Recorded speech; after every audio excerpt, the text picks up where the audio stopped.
Hey everyone, and welcome. Today, we're going to dive into a really fascinating forecast from one particular source. It argues that a huge global power shift isn't just a possibility, it's something that's predictably unfolding on a very specific schedule. So let's take a look at what that schedule is. So right off the bat, the forecast really makes you ask this one central question. Is the American century, that whole era of unchallenged U.S. dominance, is it actually coming to an end? It's a pretty bold idea, and it really sets the stage for everything we're about to get into. And look, we're not talking about some fuzzy crystal ball kind of stuff here. The source we're looking at today lays out a very structured timeline. It argues that we can actually map out when and how a new global order is going to emerge. Okay, so here's how we're going to break this all down. We'll kick things off with the timeline itself, which is the core of the forecast. Then we'll get into the projected winners and losers. After that, we've got to tackle the main counter-argument to all of this, and finally, we'll look at what the source suggests people can do to navigate this whole new reality. All right, let's get right into the heart of this prediction, the 2040 timeline. According to this source, this massive shift isn't going to happen overnight. Nope. Instead, it's laid out as this three-phase evolution, something that unfolds in very distinct and, they would argue, predictable stages between right now and the year 2040. So here they are, the three big stages. First, the foundation phase, which the source says is happening right now and goes up to 2030. Then, things kick into high gear with the acceleration phase from 2031 to 2035. And finally, the stabilization phase, which is when the new reality sort of locks in, from 2036 to 2040. Let's dig into each one. Okay, so let's start with phase one, what the source calls the foundation. The argument is that the groundwork is being laid as we speak. Now, while China's nominal GDP is getting closer to the US's, if you measure its economy by what's called purchasing power parity, basically what money can actually buy you there, it's already way bigger. At the same time, its military and AI capabilities just keep growing, and more trade is happening without ever touching the US dollar. The key thing to grasp here is that the US advantage stops being absolute and becomes just relative. Phase 2 is where things really start to shift into high gear. The source points to this period for a huge psychological moment, when China's nominal GDP officially becomes larger than that of the United States.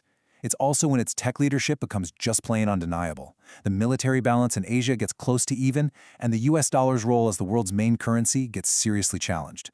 This, according to the forecast, is when the rest of the world really starts to pick a side. And that brings us to the final phase, stabilization. This is where the dust settles and the new reality becomes, well, just reality. In this scenario, China is the clear dominant power in Asia. A new system with multiple major currencies replaces the dollar's solo act, and U.S. military power pulls back to focus more in its own hemisphere. This, the source says, is when the book officially closes on the American century. Okay, so you hear all that and you think, so what? What does this actually mean for countries, for people? Who comes out on top and who gets left behind? This is where the whole abstract idea starts to feel very real. Well, the source doesn't pull any punches. It draws a really direct comparison. On one side, you have China as the primary winner, gaining the top spot economically, technologically, and even culturally. On the other side, the USA is framed as the primary loser, losing its special financial privileges, its military edge, and even seeing its own standard of living come under some serious pressure. And to really get a sense of the scale here, just look at this. The forecast imagines a whole new economic sphere forming, centered on China, that could pull in more than half of the world's entire population. The planet's economic center of gravity would just move. And of course, a shift this big sends ripples all across the globe. The source suggests that the big winners, besides China, will be countries in Asia, Africa, and Latin America that have strong economic links to them. Europe, meanwhile, gets stuck in a really tricky spot, trying to balance its security partnership with the US against its economic ties to China. And for America's key allies, like Japan and South Korea, they're facing some incredibly tough choices, caught right in the middle. And if you want to put a price tag on this whole thing, get ready for this number. The source estimates something in the ballpark of $20 to $30 trillion in assets and wealth could move away from US-focused institutions and over to China and its partners. I mean, that is a wealth transfer of historic proportions. Okay, but let's pause for a second, because there's a huge what if that we have to talk about. The most common objection you hear to this entire idea. You know, the one that says China has its own massive problems and is actually more likely to collapse than to take over. The source tackles this one head on. And this quote pretty much sums it up perfectly. It's the question you hear all the time, right? It points to China's very real issues, debt, demographics, a rigid government, and basically asks, hey, isn't that enough to stop this whole train from ever leaving the station? So how does the source push back against that? Well, its response isn't to pretend these problems don't exist. Instead, it tries to reframe them. The whole argument is that the kind of challenges each country is facing is fundamentally different, and that difference is the whole key to where they're headed.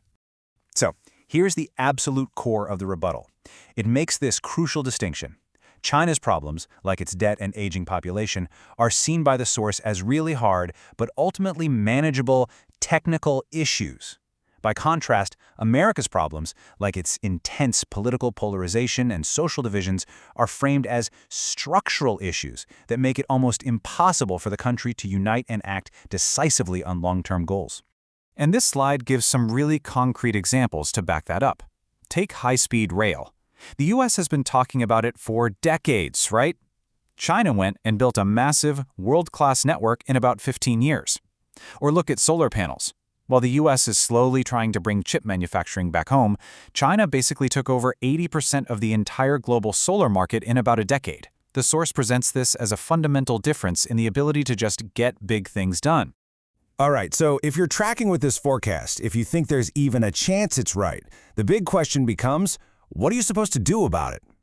Well, the final part of the source material actually offers a kind of playbook for how individuals can prepare for such a massive change.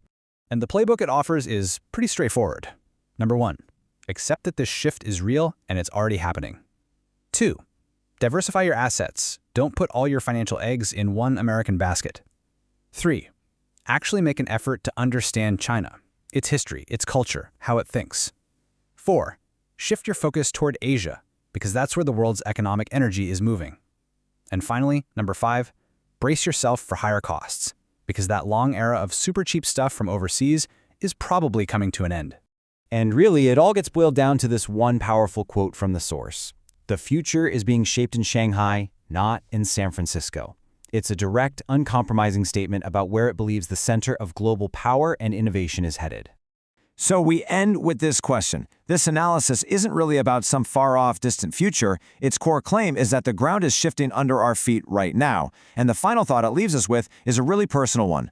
Whether you buy into this forecast completely or not, the question remains, are you prepared for a world that might look very, very different and maybe a lot sooner than you think?